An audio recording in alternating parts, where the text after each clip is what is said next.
We are live. So hello and welcome everyone to this live consulting session.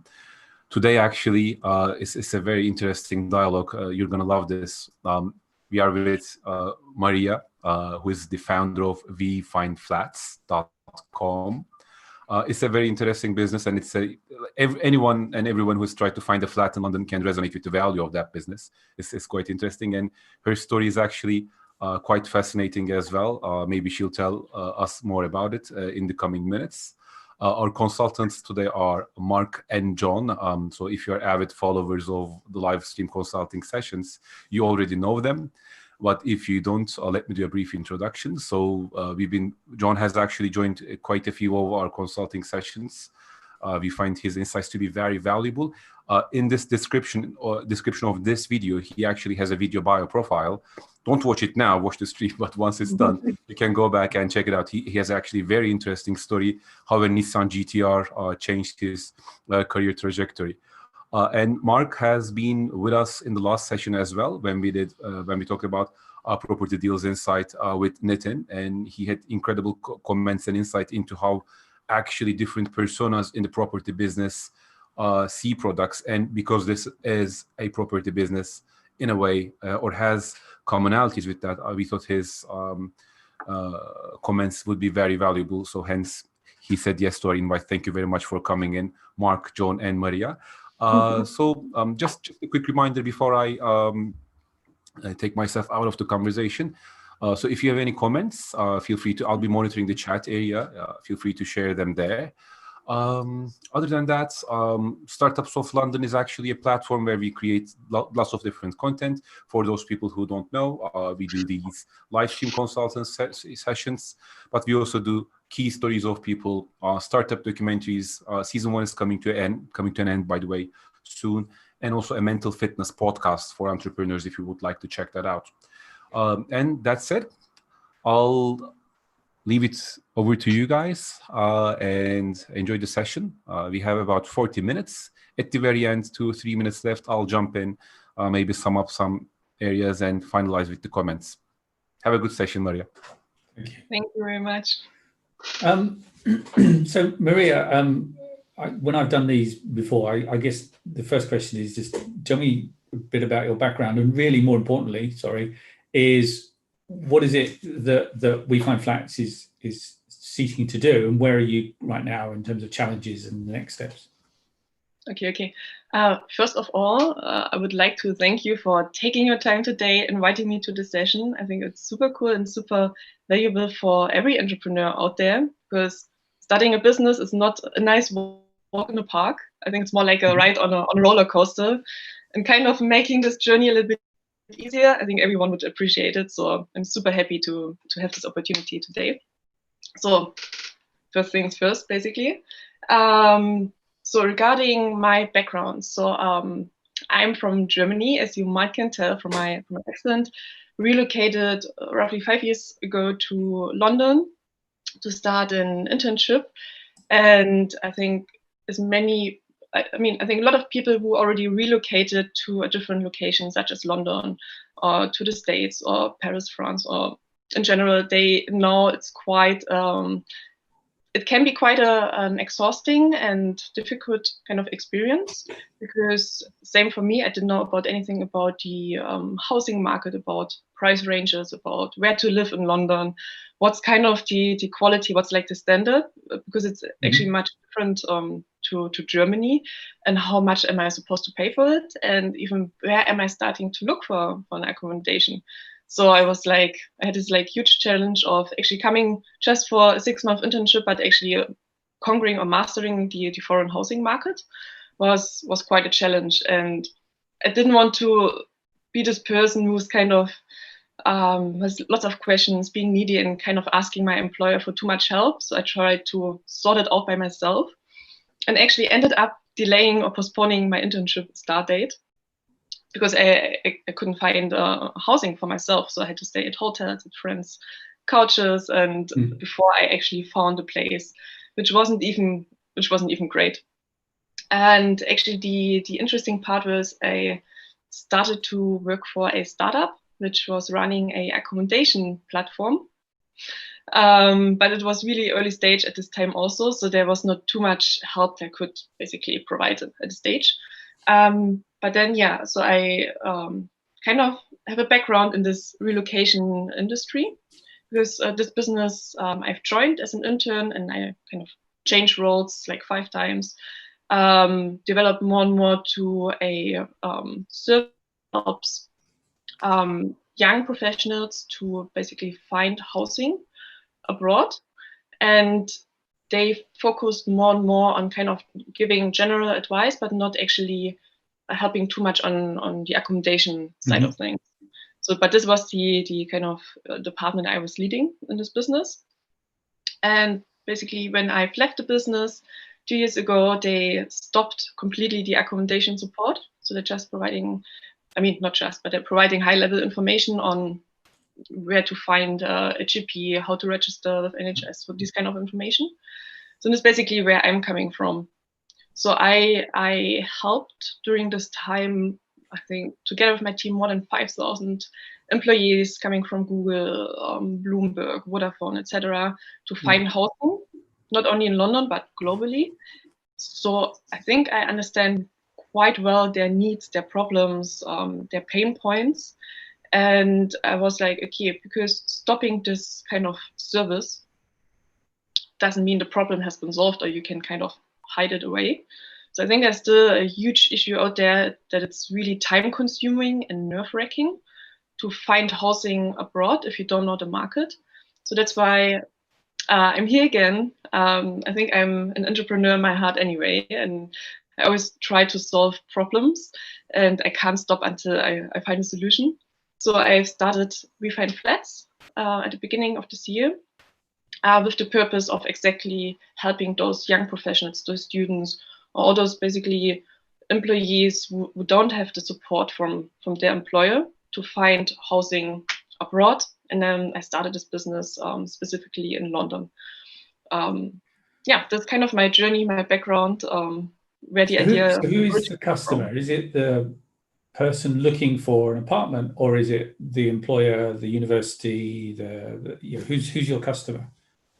I mean, it's a B2B2C business at the end. So I'm working with the employer or with the career center of a university, because they see that their students or their interns or their employees struggle finding the right accommodation abroad, and they spend a tremendous amount of time doing this. This service or the product itself is then for the actual employee or student. Yeah. Okay. So what are the challenges you're facing right now? So is it about getting closer to the employers, the people that you have the bigger relationship with, because obviously they have more people? Is that the challenge you're at right now, or is there another challenge on the, is it to do with the real estate, or is it to do with the customer? Yeah, I mean, challenges are everywhere, this is for sure. Yeah, but the biggest challenge is more on the customer, on the demand side of things. So we've launched this business in, let's say, like probably in February. So accommodation supply wasn't the bigger issue, because this kind of follows where the demand is. So if a property manager sees, okay, there are like hundreds of Google employees, they would definitely jump on the service and try to offer what they have in their inventory. So the challenge at the moment is more to get in touch with the actual universities or with the employers, and to discuss basically the issues their people, their employees, their students are facing, and how to kind of build a solution around those issues that can be solved by using We Find Flats. So at the moment, I was mainly in touch with students or interns directly, less the university side of things. But this is something I would like to kind of approach even more, to kind of talk to the university itself and not just to the individual. Okay. I mean, I lecture at a university, but it's only one, so that won't help you too much. But Mark, you've got Gen X, Y stuff you're doing as well, haven't you? Yeah, I mean, it's an interesting concept, I have to say. The whole, I mean, effectively, am I right in thinking you're looking to build a place where anyone coming to the UK on short-term contracts, for example, or initial short-term contracts can find accommodation specifically for 1 month, 2 months, 6 months. But are you going to be, and I'm conscious, John, this isn't around Gen XY, but it's leading. So, and in terms of, are you planning on marketing properties like you would on a portal so that people go on and see the properties available, or is it more of a bespoke, secretive clients that have properties that people come to you and then you almost act as, like a relocation agent almost, say, yes, we've got these properties, they're perfect for this opportunity. Yep. What is the model? Because I noticed from the site is the site quite that's not the finished site that we've been able to look at yet. I'm assuming there's some content stuff to go in there, but it's more to do with, because I suppose the approach would be slightly different in terms of if we're going portal route or if we're doing effectively like an agency route. I would say the goal is to have a mix of both, kind of the agency touch combined with a portal. What I'm not trying to do is to be another marketplace, like another Airbnb, another, I don't know, Spotter Home, Spare Room, etc. So the plan is basically, or what I'm running this business already on a reverse marketplace type of model. So if someone registers on We Find Flats on my platform, as you can see, there's just the sign up page and nothing else. They would have a questionnaire they're going through. They're getting some market education before they actually would set their preferences. So because coming to a new city, you might not know what you're looking for. So you need to have some basic information. Ideally, you even get some information from your peers, like where did other students from the same university stay or from the same employer. So you get kind of some high-level information. Then you would set your preference. And those preferences are kind of converted into profiles, and they are going out to a set of accommodation providers. And then they are able to kind of bid on those profiles and say, oh, perfect, for Mark, who's coming to London for 3 months, having a budget of £1,000 per month, I'm having those 5 properties and they're ideal. And then they can basically tailor their offering to this specific profile. And I would basically just create, or I did create already an environment where they are able to see those proposals. Like you, for example, as the person searching for accommodation, you have like a short list of 20 accommodation proposals coming from different accommodation providers who kind of create tailored offers to your specific needs. So you most likely won't find the same offer somewhere else in the market. And then you basically say, okay, it's really great. I think I'm really pretty much interested in those 3. And I then would simply make an introduction to you and the accommodation provider. And then you can take it from there. You can discuss your terms and conditions, booking procedures, and even arrange the booking at the end of the day. And if needed, I'm offering, together with a third-party provider, a escrow service. So if you don't feel like sending money abroad, even though these are all trusted accommodation providers, you can kind of deposit this money in an escrow service. So they are able to see you made a financial commitment, but the money is sitting there until you arrive and you say, check, all good, all fine, I'm happy with this. So it's kind of a mixed platform and kind of an agency style. So the employer, which may be a university or a college, or maybe an intern, but we'll call them the employer, they would in effect provide this as a service to the person going. So look, here's all the information you need before you arrive, and included in that would be details about We Find Flats, and use these people to help find you a place to live. So that would be your avenue to market. Exactly, this would be the ideal scenario. Exactly. Okay. Be kind of part of the journey. And then from Mark's point of view, the real estate side, do you have a pool of or do you take each inquiry ad hoc and go and do the research, which is quite labor intensive, or do you have partners you work with? Yeah, I do have those accommodation partners I work with. So at the moment there are six of them, which have kind of an inventory of almost 7,000 properties. So it's quite a large pool already. So I try to have kind of a mix between high-end, low-end, student residences, more kind of HMOs. And they are basically, so they're getting a notification whenever there's a new search profile, a new person requiring accommodation, and then they're able to submit their proposals. So it gets more or less automatically listed on a platform I'm using Asana for this. So kind of a project management tool. So I'm kind of utilizing existing technology. And yeah, then you as the person searching, you would basically able to review those properties submitted by the accommodation manager, him or herself, straight away. So it's not me searching the market. So I'm just trying to put both together in the best or most efficient way. And at that point, you in effect step out of the relationship. So you don't do you don't manage the estate. You don't do anything. You know, you talked about escrow, but other than that, you just create the introduction, find the solution for the client, and broker the deal in that respect, and then step back. So all the pricing is done by them. All of the contract is done by them as well. Yeah, there's like a last kind of final touch, because I want to ensure no one is wasting their time in the entire process. So I will review those accommodation proposals. At the moment, it's me doing this manually, more or less, to just ensure, okay, the quality is high, they're not proposing something that's not really matching the requirements. So I want to make sure everyone who gets like proposals, they're more or less spot on. Maybe like a flexibility of 20%, but end of the day, they should have options that are spot on, and so they can kind of engage with them immediately. Okay.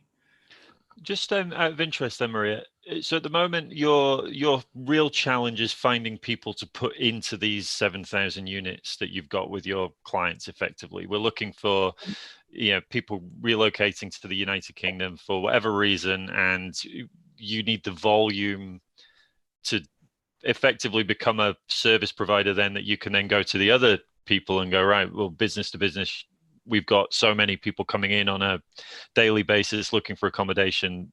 I'm guessing that's sort of the challenge at the moment, knowing how many people are coming in.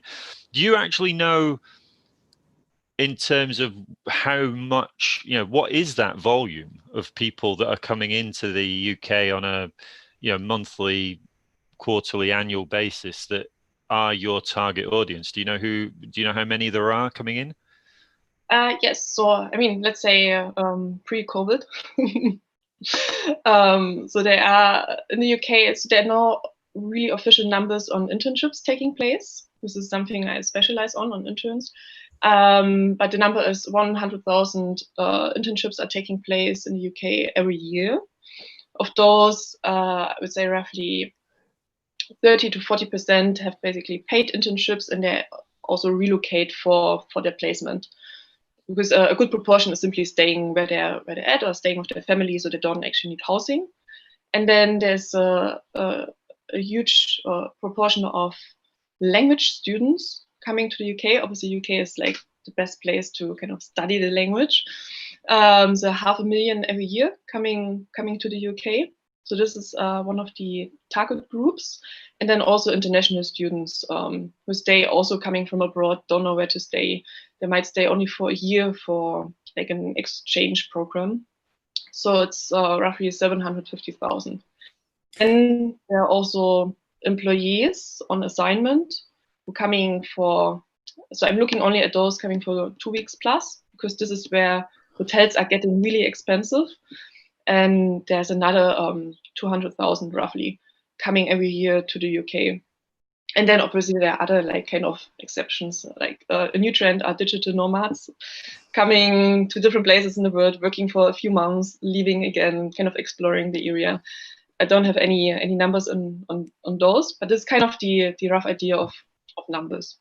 So that's 750,000 in total to the UK. Obviously, there's, a sizable percentage of that is London, but you're focused on London. So are the plans to do this in Manchester, Edinburgh, Glasgow, Birmingham, those kind of things, and potentially, outside the UK? Is London first? Is that what you're trying to do? Yeah, London first, because it's like my simplest approach to the market, to test basically. At the moment, I would call it an MVP. It's basically to test the product, how it works, if people are happy to use it. And I think London makes kind of 20% of the entire UK in terms of education, travel, of internships, because the finance sector is really strong. also the startup scene. So it kind of takes 20% of the entire UK. And then I would start looking also at different larger locations in the UK before I move on to Germany, for example, because it's just easy for me to look at these kind of countries, moving on to France, and then also other countries.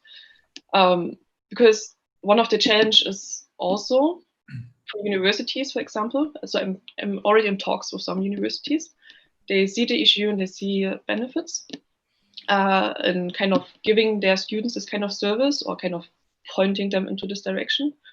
But if there's only a proportion of students who are coming to the UK, then not everyone kind of receives this help and they don't see it as fair. So it's unfair for those who go maybe to Paris or to, I don't know, Switzerland, that they don't receive the same help compared to those coming to London. So that's kind of the challenge, but opening all the markets quickly and not having to focus on just one and see how it works might be a threat to the business, at least from my point of view. Sure. Losing focus. Two things to think about down the road, but you know, you're going to need more technology. You know, you're going to need you know, a kind of matching element between, you know, the buyer and the seller, if you like, you know, and that needs to be I mean, I can think of a company, funny enough, based in Manchester, that does something quite cool in that space. That, you know, can match those, because as you grow, you're not going to be able to automate. You're going to need to automate that. That's the first thing. So, you know, that you potentially want to think about in the future, and certainly the other element, I think, is you know, potentially expanding your ecosystem. You're going to need to sort of identify partners you work with. I think that's the key to the market, is identifying those kind of people that you know, you want to work with. Now, you know, if you're one of the big consultancies and you want to bring in 10 people to work on a project in, you know, the City of London for 6 months, there's an adaptation that is, it's not just about living together, it's about living and working together. You know, and there are companies doing that already. So are you purely focused on just the accommodation, or are you sort of trying to create a kind of more a lifestyle element as well, or is it just accommodation? I would say the mission is to basically select, the broad mission is to help everyone to pursue their dream career, no matter where, and then without housing worries or without worries about the housing arrangements. So, but this can include further elements, maybe in the future down the line, giving, like, as you said, this kind of lifestyle experience. Also, maybe even giving some background on employers or even universities and how the experience was for those people who, stayed already in the UK or in different countries. But at the moment, I try to keep the focus on the housing part. Just to, at the moment, it's like a two-man show, so I don't want to basically have too many kind of open boxes or too many kind of areas to work on. So at the moment, housing, and the plan is to kind of expand the service towards providing also some high-level information on, for example, now during Brexit, is it going to be difficult to come to the UK? Are there any specific arrangements you need to have on top of your mind? And also kind of high-level information on, okay, where, for example, the large universities, where people usually stay, what's the average commute time? Is it something more like 5 minutes walk, or is it actually 45 minutes commute? So that everyone who comes on the website, who maybe doesn't end up using one of the accommodations proposed, got a really good understanding of the market and is kind of more confident and kind of going out, making decisions and making also right decisions. So this is kind of the idea. Just in terms of monetization then, so where is the business in this? Do you make money from the universities who pay for you as a service for their people coming in, or the employers that have internships who are paying you for this service? Or do you rely on the intern person moving to London to pay you for this accommodation service? Or is it the accommodation provider who provides you with the money for, just to get a clearer picture as to exactly where your focus is? So it's definitely the accommodation provider. Because I think, especially at the beginning, generating demand is always the issue. And having service, especially at the beginning, to kind of test and try and learn from experience and feedback. I think it's, for me, way more important than generating profit from day one. But I do charge the accommodation provider a lead fee, because I'm not following through the booking from the beginning to the end. So I kind of stop at the introduction level. So I'm charging in the moment of the introduction a fee on the total budget of the person seeking accommodation. So basically, in the moment they propose an accommodation for this specific profile, they also agreed that if they are getting selected, they're paying this lead fee for the introduction. So far, there were only a few accommodation providers who were like, oh, no, we only work on the basis of successful bookings. But there are actually lots of accommodation providers who say, okay, it's unusual, happy to use it, because we see the value in being able to talk to the person before they actually make the final booking arrangements.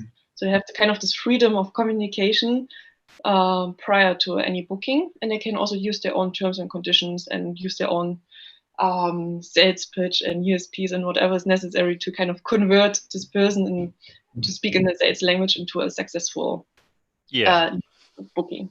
And I guess that's about scale. As you scale, these 7,000 properties will want to be on, working with you, so they'll pay to be there because they know the value you bring. What's to stop people coming on there, harvesting the information, and then going away and booking direct? I guess nothing, right? You're trying to just say, but the value we add is better than wasting your time with us, kind of thing.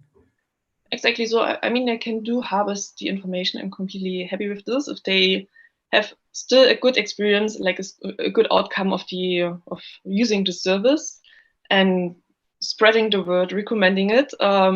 For me at the moment, it's also valuable. So it's kind of a free marketing. I didn't invest anything in marketing yet, except of my time, of course. But I haven't launched any huge campaigns. So everything what's happening on my platform, and I do have already a kind of a good amount of people using the service, especially pre-COVID. This was all word of mouth, because they kind of spread the word like quite quickly, and then it went viral, and people started to sign up, and I was like, oh my God, what's happening? It's great. So I'm counting basically on delivering a good experience, no matter if they actually end up using the accommodation. So I can keep the reputation high, the experience good, and then I hope the word is spreading even further. Yeah, referrals and reputation are good. So you keep talking about universities and interns. Have you ended up there because historically that's where you've come from, and that's therefore the easiest people to go to? Is finding a large bank in the City of London that has a regular demand for this? Have you just not gone there because you just don't know where to start? Is that the challenge? Exactly. So, I mean, actually, my background is more on the employer side of things. I did work with Google, with Bloomberg, these kind of clients in the past, also with their HR departments. But this time I wanted to route talking to the university. And then because they do have 100 students coming to London every year, no matter where they're going. And then I can, following this route, kind of figure out, okay, is it actually banking? Is it startups? Who are those employers? And potentially in the second stage, I can approach also the employer and say, listen, I helped already 20 of your interns to find housing. Are you interested in also using the service for the rest of your internship program, or for your employees, junior employees starting a job? And interestingly, people who are interns or who started an internship and then getting a full-time role, they would even use the service again. So it's actually something that can have some kind of follow-up touch points. What's quite amazing. So I see this already happening. Cool. That's really good. Repeat business demonstrates you're clearly adding value, so that's good. I think that's important to hold on to as well from a marketing strategy point of view. Is if you try to be all things to all people, you'll be nothing. You'll lose that focus, and then people will come to your site and go, is it a relocation site for students? Is it an intern? I'm a banking intern, so I'm a lot better than those other interns that come over here. So I want to go somewhere else. Do you know what I mean? I'm joking, being facetious a bit, but people can be a bit snobby about where they go. And actually, I think from a lead generation point of view, really carving out that niche of where you sit and become that go-to person. Because the accommodation provider, as far as I can see, does not change, whether it's a banking intern, whether it's a student, whether it's a languages traveler, or whoever it is. Ultimately, they're going to provide accommodation for 1 to 6 months, whatever it is, no matter what. And I'm guessing, I'm making an assumption that you're confident the accommodation would equally serve a banking intern, a student, whoever it is, depending on the area, which is obviously part of the process that you offer. So in order to generate leads on a consistent basis, which then goes back to your comment about referrals and repeat business and people telling them, because effectively some interns will have friends that become interns as well next year and the year after and the year after. Having that real focus on who you serve from a customer perspective will make all of the services and the functionality of your site so much clearer as you start to grow. Because if you can go to Manchester, for example, and go, we work in the financial sector, we work specifically with finance interns, banking interns, mortgages, insurance companies, the financial sector, this is the interns that we do, this is the service that we provide, this is my website, they'll be going, whoa, okay, absolutely, 100%, we're on board. If you go to them and go, well, we deal with students and we deal with interns, and it sort of, whilst the service is exactly the same, they lose that bit of uniqueness and speciality, so to speak. And I think when it comes down to, because then from your website point of view, your content strategy is very clear. The keywords that you're using are very clear. Your SEO strategy is very clear. Your paid advertising, which becomes very expensive the less clear you are. The more clear you are, the less expensive it becomes. And then actually I see this potentially becoming a 60% referral only business. You could actually get to the point where your organic strategy is far better than your paid strategy, because it just rinse repeats. You could approach all the institutions worldwide. If you're coming to London, you're coming to Manchester, you're coming to such and such. In the financial sector, this is what we need. And I think from the way that you're talking, your market, you know what you do, and the service that you provide. I think the first port of call where I would be going is really thinking about who your audience, who is it that you are going to serve best. Don't try and serve different people, because they've got different needs, because then your content about where to go, where to eat out, the schools for families, maybe, who your audience is. So they're going to come to your site, and actually they're going to come to your site for information, but then they might not use your service, but they'll refer you to the friend that they also know is coming over, because they didn't use you, but actually you need to get on this site because this site's incredible. It told me everything I needed to know from my needs as a financial person, or whoever it is you decide. I'm focusing on the financial sector because we talked about it, but you know what I mean? Suddenly the things that you're at, because in property, in just regular property, relocation agents, the best relocation agents focus specifically on families, on young couples, on affluent, on middle class. They're really specific, because what it means is that when people come to them, they know everything. The website specifically to that. It's almost like they only wrote that website for that one person, like a personal website where they're reading it. And if you can get that, you've nailed it. You will get repeat custom from all over the world. And then the model is replicated wherever you go. It's just a process. You don't have to rethink it. Oh, perfect. Thank you. Thank you very much. Really good advice to kind of keep focus. I think this is always the issue as a startup founder, to kind of, you have limited time, limited resources, and what are you doing now to kind of really nail it, as you say, and how to focus so you get the maximum out of it. So yeah, thank you very much. Or everything becomes an opportunity, and then that's even worse as a startup, because then you're like, oh, well, I could do this, and I could do that, and I could do this, and I could focus on these people, and then suddenly it's like, whoa, where was I? Yeah, you don't have a clear value proposition anymore. Exactly. Very busy and doing very little. Exactly. But I have to agree with what Mark said. If you're already getting repeat business, if you're already getting referrals, clearly the value proposition that you have is quite compelling, that people are coming back, and Mhm. growing that will be your objective ultimately. But in the short term, you need to think about your social media strategy, your content marketing strategy, what channels you use, how you use them, the branding, the imagery, all those kind of things, because they appeal in different ways to different market sectors. They appeal differently also to different geographies. That, fortunately, right now is actually solved, although I would argue that London is multiple geographies, but let's not get into that today. So, absolutely being clear on that. And if you're getting referrals and repeat business, that bodes extremely well for the future. But you've still got to sort of get more heat into the system early on, right? So I think, it sounds like there's a lot to do in terms of, future expansion, where you want to go, driving interest for potential businesses, universities, etc., to come and join you, and that's quite a task in itself. And then later on, technology. So, clearly there's a roadmap of development and evolution. But I think so. You came out of Seed Ready, didn't you? So Yeah. there. So does that mean you graduated through their program, or? Yeah, graduated. Finished a 4 weeks pre-accelerator program with Seed Ready.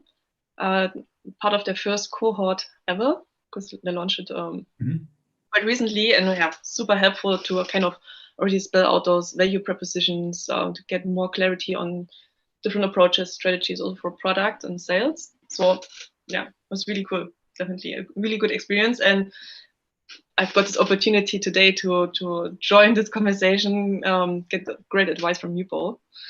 But again, in terms of the sales strategy, so one advice is to be a little bit more focused on one specific customer group, for example, interns. And how would you approach basically for example, the university? What would be your advice on kind of, tapping into their business, into their kind of problems, needs, and kind of get well connected in this area? Yeah, I lecture at one university. I can certainly, we can use that as a blueprint for how they structure it, because they all pretty much follow a similar path. And there was another lady on Startups of London previously who's targeting universities. So maybe find out the path she's taking. But she's very much targeting the students. But there are university bodies or universities bodies that we can approach and target and work with them for sure. And get the message spread more widely rather than picking one university at a time. But Mark's a lot younger than me. He knows more about universities than I do. My MBA was a long time ago now. I think you've got to treat universities like you would treat a bank, like you would treat any other business who you're approaching them. You've got to approach them with clarity on exactly what problem you solve for them.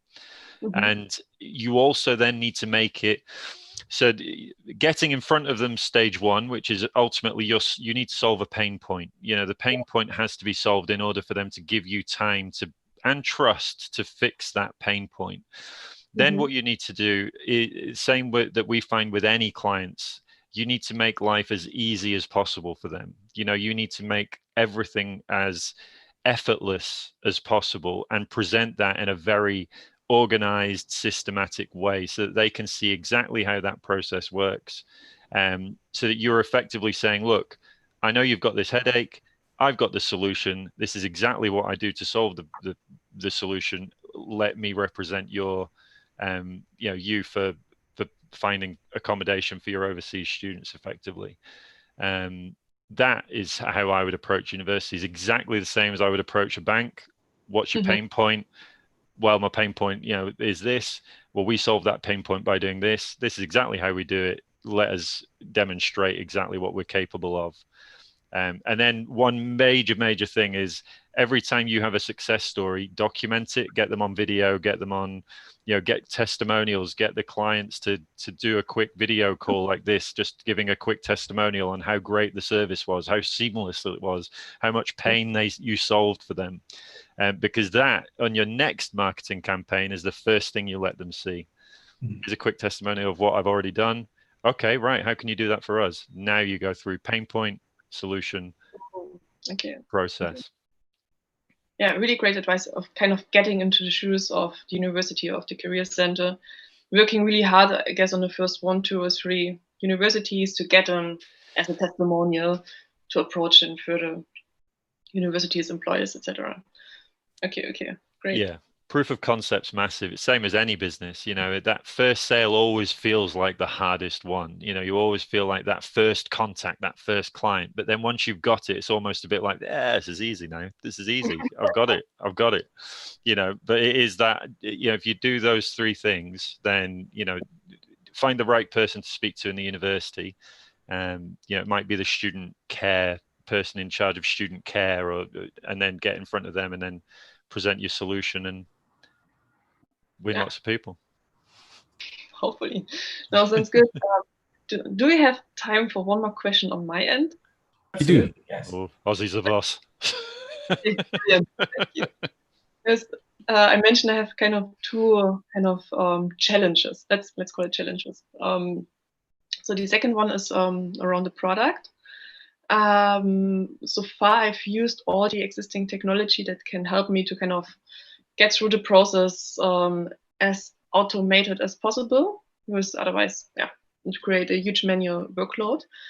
My biggest question or challenge at the moment is, okay, what comes next? Is it should I explore or even exploit the existing technology in place even further, kind of have more iterations, more automations, kind of to kind of maximize whatever is possible doing with Asana, with Zapier, spreadsheets, Typeform, etc. So that's what I'm using at the moment.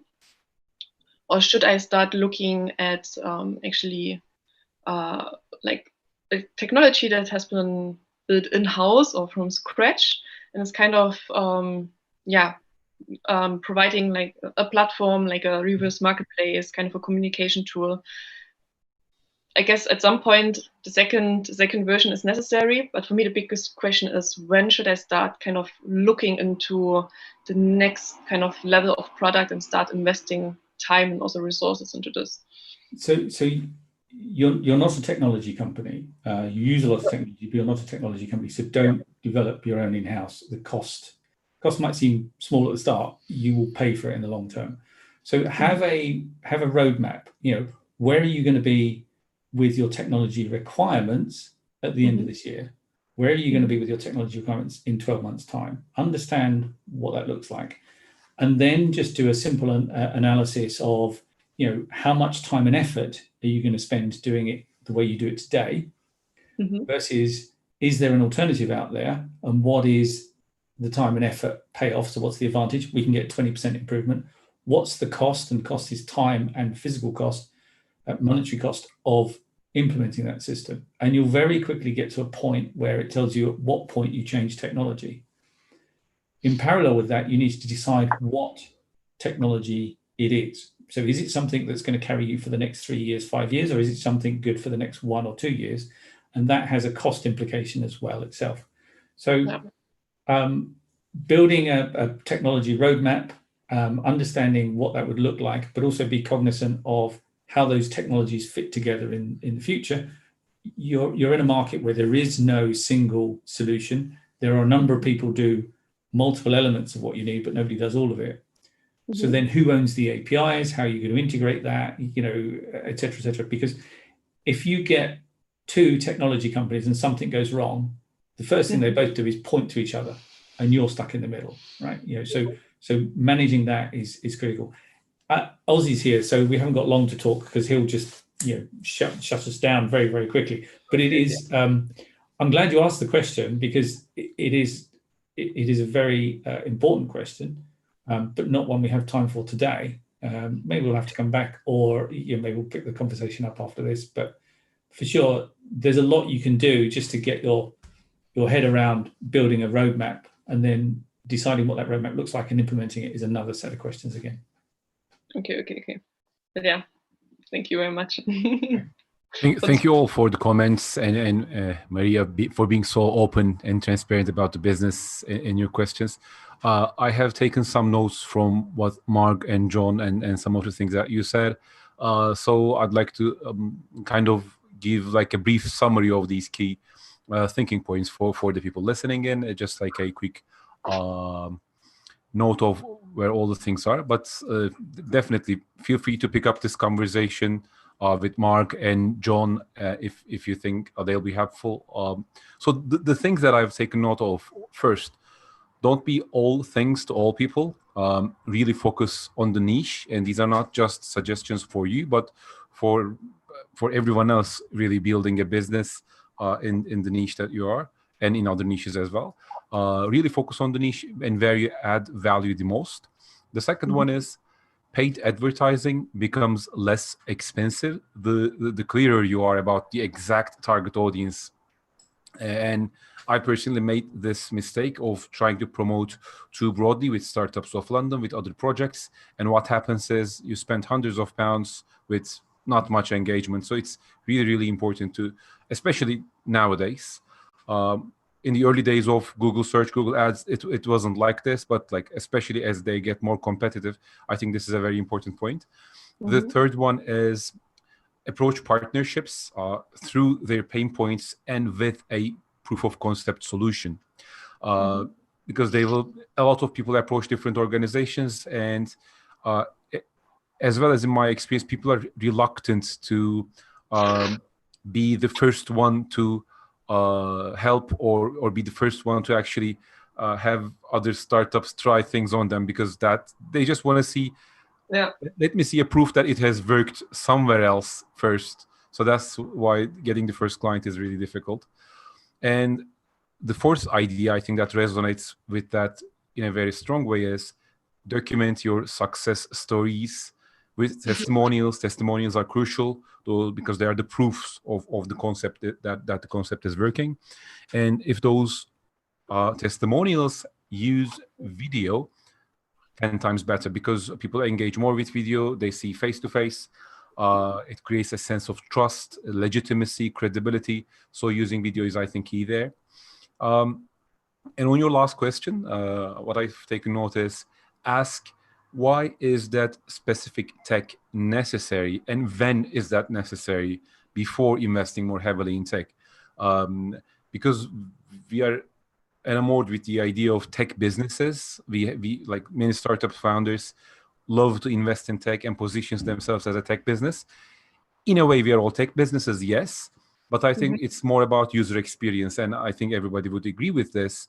The tech enables a better user experience, and in some cases, by using systems like Trello, open source software, Zapier, Airtable, and integration of those, Typeform, with all those, you can create a great user experience without needing to develop your own software in-house or have it done by an external third party. So I think the idea is there is, what is the bottleneck for growth for this next stage of the business? It's not always tech. Sometimes it's the audience, sometimes it's the user experience, and more tech doesn't always mean better user experience. So these were some of the key ideas and concepts that were discussed in this 45 minutes. So I thought reiterating them would be useful for you and for other people listening in. And that's it for today's session. Thank you very much for taking the time to come here. Thanks again, Mark, John, and Maria.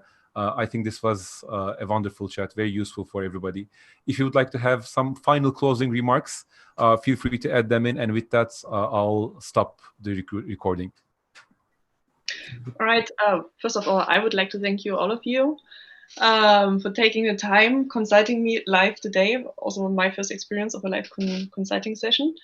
And I think we covered quite a lot. What you have just summarized is actually really like the key issues. I can imagine other startups experience also. So super helpful, super happy with this. I took some notes and I have definitely already kind of a clearer vision. Okay, what comes next and what do I need to work on? So thank you very much for also taking the time. That's wonderful. Wonderful to hear. Thank you. Welcome. Thank you, Mira. And yeah, you're absolutely right. There's what comes next. So the journey starts now, right? Yeah. So that's the thing. just the beginning. Yeah, exactly. Exciting. No, it's definitely exciting. Thank you very much, everyone. Thank you. Bye-bye. Bye.